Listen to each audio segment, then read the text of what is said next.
Talking points now for TNA, total nonstop action sanctioned by the NWA.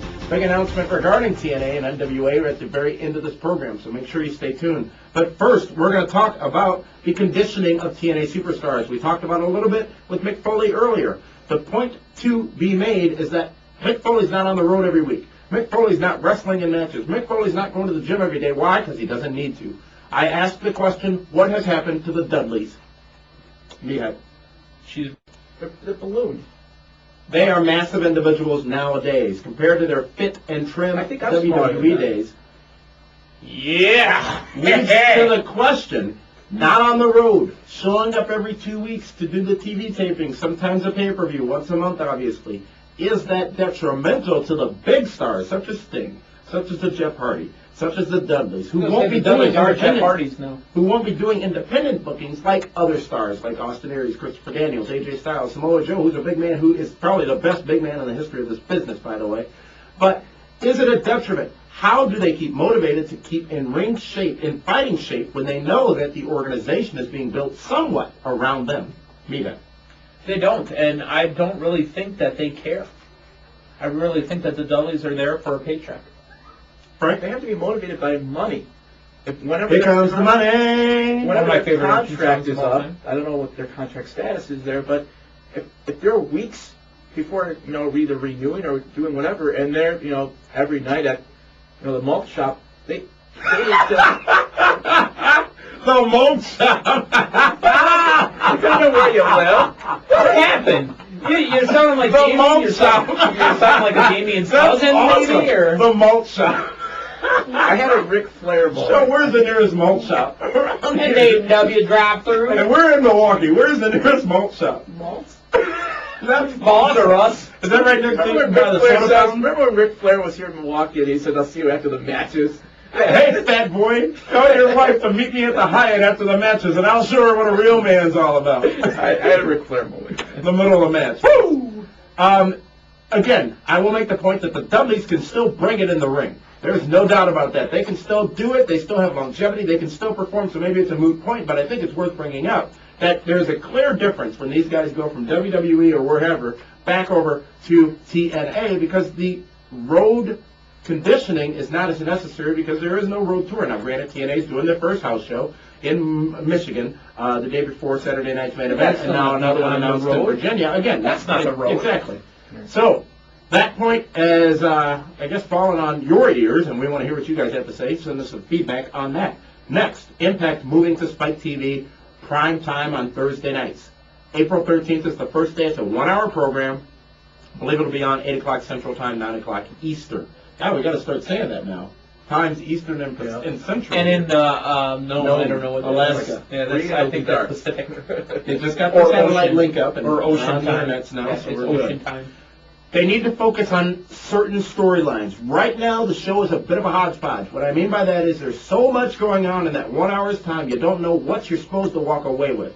Detrimental to TNA at this point, for sure. Now, if we talk about some of the angles that are current, what are the three they should focus on? And again, the options are the X Division angle featuring Samoa Joe, AJ Styles, Christopher Daniels. It's very hot, still going strong.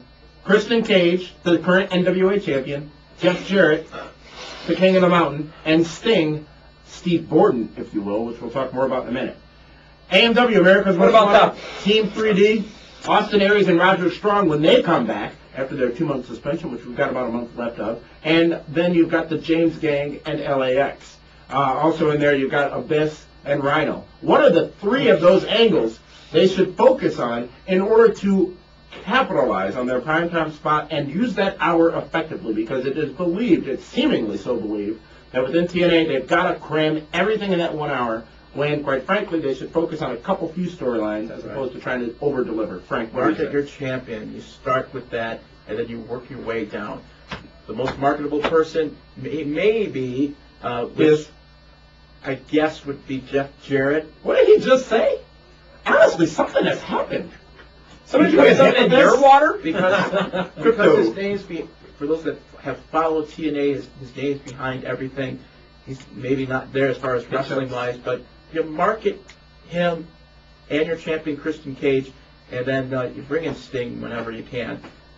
Start there and work and Steve Borden and work Yeah, your because way he's down. not coming to the pay-per-view. Hey, I'm coming to the pay-per-view. Sting Board. The question. Which of those angles, if we had to pick 3 of the 6 I just mentioned, which one should they focus AJ on? Styles. Here's the list if you need Samoa it. Joe and Christopher Daniels, the Fallen Angel. The X Division specifically, huh? Yeah, absolutely. Big matchup coming up Sunday Because on it's pay-per-view. unique. Yesterday on pay-per-view if you're watching in Milwaukee. Samoa Joe's first X Division matchup. X Cup coming later this year. It's going to be all over the world. Talent coming to TNA for X Division action.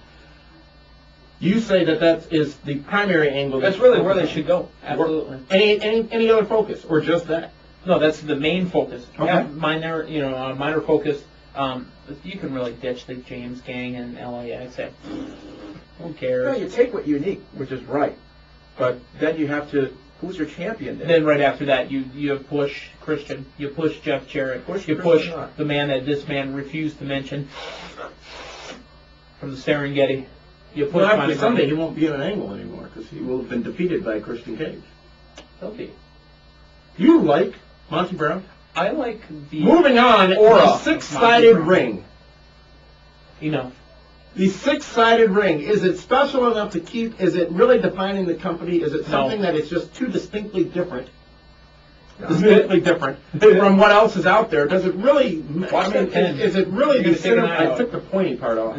Is it really the centerpiece of the organization, or is it now just something else? It's something else. It was kind of neat to see the first time around, and now it's bring it back to regular wrestling. I suppose wrestling in the ring. The six-sided ring it's just goofy looking now. Okay.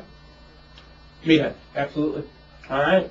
It is unique to TNA. It is clearly and distinctly TNA when you turn to it. So maybe it is worth keeping. But at the same time, I think the points that you made are valid. But those The points wrestlers, that he made that I agree no, to. but You the concur. wrestlers that have wrestled their whole lives in a regular ring, there's a time of adjustment.